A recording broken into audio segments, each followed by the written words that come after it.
आइए बच्चों, कल का वीडियो लंबा होने के कारण क्वेश्चन 12 नहीं बना पाए थे।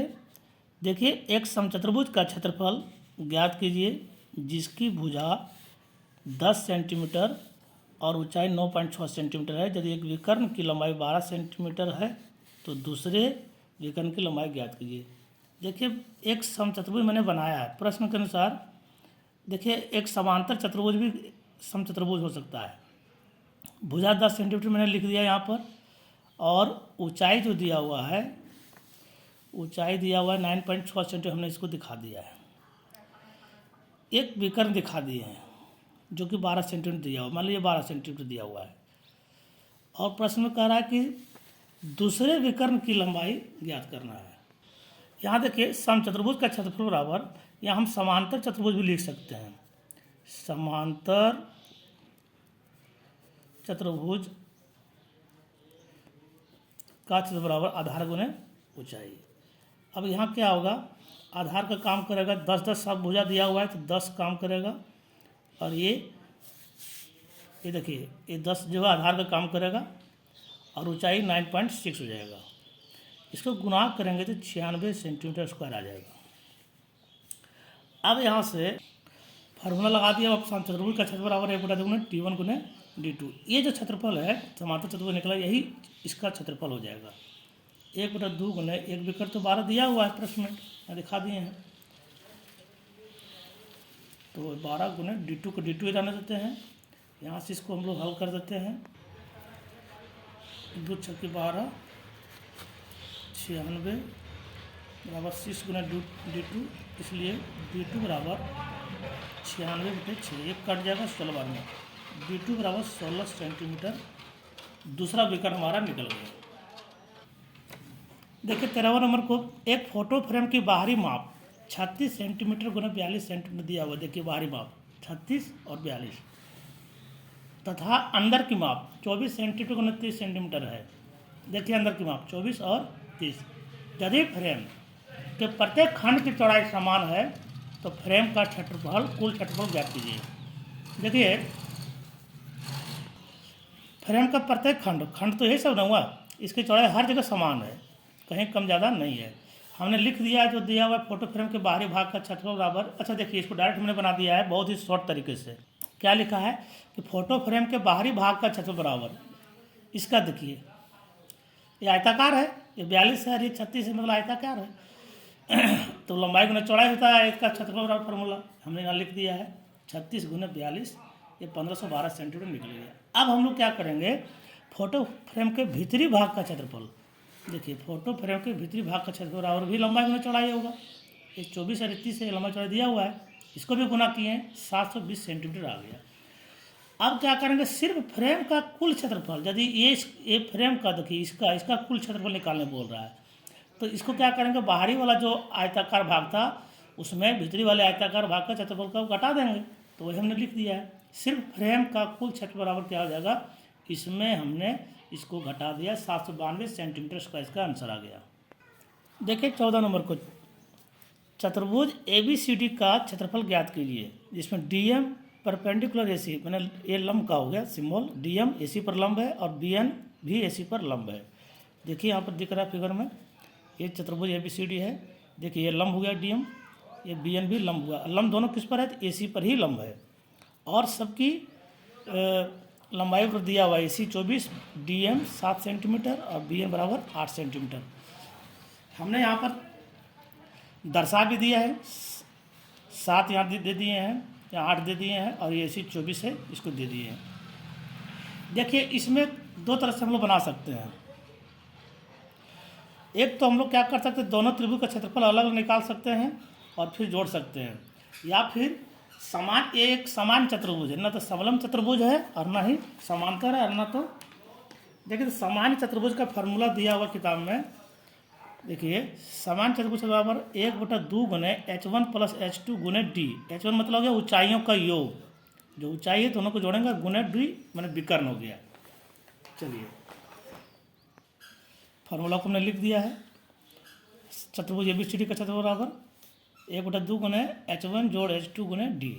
चलिए, H1 हो गया, पहला ऊंचाई क्या है, मान लीजिए 7 है, देखिए 7 दिया हुआ है, और दूसरा 8 है, 8 है गुने डी। विकर्ण का काम क्या कर रहा है, ये मान लीजिए AC एक आपका विकर्ण का काम करेगा, इसको हमने यहाँ 24 लिख दिया। चलिए इसको जोड़े 15 हुआ, इससे काट सकते हैं हम लोग, 12 बार में कट गया, और इसको गुना करेंगे तो 180 सेंटीमीटर स्क्वायर इसका आंसर आ जाएगा। 15 नंबर प्रश्न को देखिए, किसी चतुर्भुज का एक विकर्ण 18 मीटर लंबा है और सम्मुख शीर्षों से इस पर डाला गया लंब 9.5 मीटर और 6.5 मीटर है, तो चतुर्भुज का क्षेत्रफल ज्ञात कीजिए। ध्यान से प्रश्न को देखेंगे, बुक आप लोग सामने खोल कर रखेंगे और प्रश्न को बढ़िया से देखेंगे। इस प्रश्न के लिए भी हम लोग बहुत ही सिंपल तरीका से बनेगा, वो जो फार्मूला लगाए थे हम लोग सामान्य चतुर्भुज का, उसी फार्मूला लगाएंगे। क्योंकि देखिए दो को आपका दिया हुआ है लंब जो कि ऊंचाई का काम करेगा, और एक विकर्ण दिया हुआ है। देखिए हमने लिख दिया है, क्या लिखा है कि सामान्य चतुर्भुज का क्षेत्रफल बराबर 1/2 गुना ऊंचाइयों का योग गुना विकर्ण। अब देखिए यहाँ पर हम लोग लिख सकते हैं 1/2 गुना, यहाँ से देखिए H1 और H2। H1 क्या है, मतलब पहला ऊंचाई हो जाएगा 9.5 और दूसरा ऊंचाई जाएगा 6.5 और विकर्ण 18। हम यहाँ पर लिख देते हैं 9.5 पहला ऊंचाई और दूसरा ऊंचाई 6.5 प्लस 18 हो गया विकर्ण। इसको हल करेंगे हम लोग, इसको जोड़ेंगे 10 और 16 हो जाएगा, पूरी 16 हो जाएगा, और प्लस 18। यहाँ से क्या कर सकते हैं हम लोग, काट सकते हैं, 2 8 16। अब देखिए 8 और 18 जोड़ेंगे तो कितना हो जाएगा, 26 मीटर। मीटर में आंसर दिया हुआ 26 मीटर स्क्वायर इसका आंसर। सॉरी थोड़ा यहाँ पे मिस्टेक होगी, यहाँ गुना का चिन्ह है ना, यहाँ गुना का चिन्ह होगा, यहाँ भी गुना का चिन्ह होगा। अब 18 और 8 जुड़ेगा नहीं, गुना होगा, इसको गुना करेंगे तो 88 144 सेंटीमीटर, मीटर है, मीटर में दिया प्रश्न, इसका आंसर हो जाएगा। ठीक है। 16वां प्रश्न को देखिए, ये एक पंचभुज है, 1 2 3 4 5 भुजा है, तो कहता है कि पंचभुज ABCD का क्षेत्रफल ABCDE का क्षेत्रफल, ई छूट गया है, ज्ञात कीजिए। जिसमें दिया हुआ है AC बराबर 16, AN 6, DM 14, AM इतना सब दिया हुआ है। चलिए इसका हम लोग क्षेत्रफल बहुत ही तरीका से निकालना पड़ेगा। देखिए इसको पार्ट बाय पार्ट निकालना है। जैसे एक त्रिभुज हो गया, इसका क्षेत्रफल, एक त्रिभुज इसका क्षेत्रफल, एक त्रिभुज इसका क्षेत्रफल, एक आपका समलंब हो जाएगा, इसका क्षेत्रफल निकालना पड़ेगा। इस तरह से करके हमको निकाल कर सबको आपस में जोड़ना पड़ेगा। तो आइए हमने लिख दिया है कि पंचभुज ABCD का क्षेत्रफल बराबर त्रिभुज ABC का क्षेत्रफल, ध्यान से देखिए, प्लस त्रिभुज AEN का क्षेत्रफल प्लस समलंब चतुर्भुज EDMN का क्षेत्रफल प्लस त्रिभुज DMC का क्षेत्रफल। आइए हम फिगर में समझा देते हैं। सबका क्षेत्रफल को हमने जोड़ा है लिख करके। त्रिभुज AEN का क्षेत्रफल, ये हो गया समलंब EDMN का क्षेत्रफल प्लस त्रिभुज ये वाला है DMC, और एक त्रिभुज ये वाला बड़ा वाला ABC का क्षेत्रफल। वही मैंने सब कुछ लिखा है। आइए सबका मान दिया हुआ, यहाँ पर ध्यान देखिए, बुक को सामने रखिएगा तो समझ में आएगा। अब देखिए जब हम लोग लिखें त्रिभुज ABC का क्षेत्रफल, तो ये हो जाएगा, यहाँ पर देखिए त्रिभुज ABC का क्षेत्रफल, ये वाला बड़ा वाला ABC से बड़ा 1/2 गुना आधार गुना ऊंचाई होता है फार्मूला, तो 1/2 लिखेंगे, गुना आधार का काम कौन करेगा, ये वाला AC ना, और AC दिया कितना है 16, गुना ऊंचाई काम क्या करेगा, ये वाला 4, तो वही मैंने लिखा है यहाँ पर देखिए 1/2 गुना 16 गुना 4। आइए अब क्या लिखे हैं कि त्रिभुज AEN का क्षेत्रफल, AEN का क्षेत्रफल बराबर, यहाँ भी होगा 1/2 गुना आधार गुना ऊंचाई, 1/2 गुना आधार यहाँ देखिए ये आपका हो जाएगा 6 हो जाएगा, और ऊंचाई हो जाएगा 9। देखिए यहाँ 9, यहाँ 5 गलती लिख दिए हैं, यहाँ 9 होगा। ठीक है। अब ये आपका 6 कैसे होगा, तो यहाँ पर देखिए AN जो है ना, यहाँ 6 होगा, यहाँ पर प्रश्न में दिया हुआ देखिए AN बराबर 6 सेंटीमीटर, तो मैंने यहाँ पर लिख दिया है। आइए इसमें अब समलंब चतुर्भुज EDMN का, ठीक है, इसमें क्या होगा,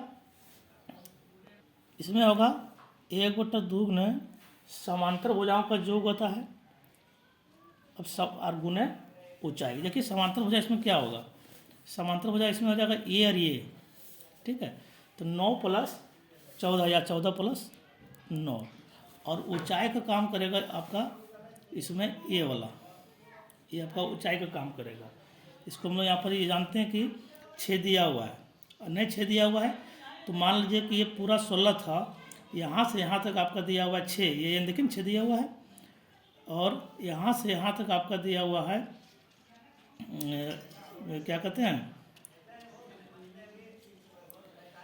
तो ऐसे समझिए ये एम दिया हुआ 12, यहाँ से यहाँ तक देखिए दिया प्रश्न में ना, और ये एम 12 दिया हुआ है, और ये एन आपका 6 दिया हुआ है, देखिए यहाँ पर दिया हुआ है एन 6 दिया हुआ है, यहाँ से यहाँ तक 6 और पूरा यहाँ से तक 12, तो निश्चित है कि यहाँ से यहाँ तक 6 ही ना होगा, इतना तो घट जाएगा ना, यहाँ से यहाँ तक 6 ही होगा।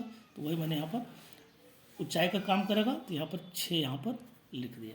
आइए अब देखिए त्रिभुज डीएमसी कहाँ देख लीजिए, डीएमसी का क्षेत्रफल, तो डीएमसी का क्षेत्रफल यहाँ भी हो जाएगा 1/2 गुना आधार गुना ऊंचाई, तो यहाँ भी लिख देंगे 1/2 गुने आधार।